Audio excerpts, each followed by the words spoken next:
#Marantz SACD 30n review script. So you've got a CD collection sitting around gathering dust, and you're wondering if there's actually a way to make those discs sound better than they ever did before. Or maybe you're tired of streaming and want to experience the clarity that a physical format can actually deliver. Well, today I'm checking out the Marantz SACD 30n, and I'm gonna show you whether this player is worth bringing back disc-based listening into your setup. Link is in the description if you want to check the latest price on Amazon.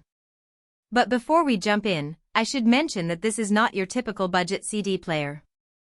This thing is built with some serious engineering behind it, so let's talk about what actually makes it different. The biggest thing you notice right away is that this player handles both regular CDs and SACDs, which is honestly pretty rare these days.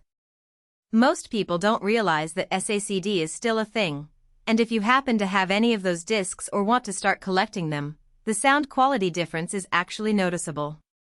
The audio just feels more open and detailed compared to standard CDs. That said, even regular CDs sound substantially better through this than through most all-in-one systems you'd grab at a big box store.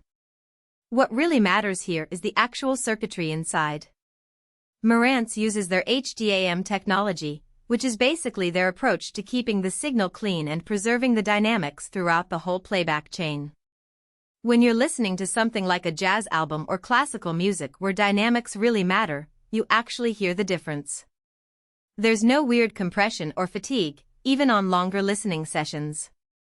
I was genuinely surprised how much clearer voices sounded compared to my previous setup. Here's something that might interest you if you're not ready to go full analog. This player also works as a streamer with HEOS built in, so you can pull music from your phone or various streaming services. It doesn't replace a dedicated streaming device, but having that flexibility means you're not forced to choose between your disc collection and modern convenience. The transport mechanism itself is designed to reduce interference, which sounds technical, but basically it means the player handles discs consistently without picking up noise from the environment. The build quality is honestly solid. This isn't some plastic-heavy device. It feels like something designed to last, and the controls are straightforward enough that you're not hunting through menus constantly. Now let's be real about the pros and cons. The sound quality is genuinely excellent, especially if you have music you actually care about. The SACD capability is pretty unique in this price range, and that HEOS integration gives you flexibility without forcing you to buy separate equipment. On the con side, this is definitely expensive, and if you're purely streaming music with no physical collection, you're probably paying for features you won't use. Also, the remote interface could feel more modern. If you've been thinking about getting back into physical media or just want to hear your CDs sound the way they were meant to, this is worth considering. Links down below to check it out on Amazon.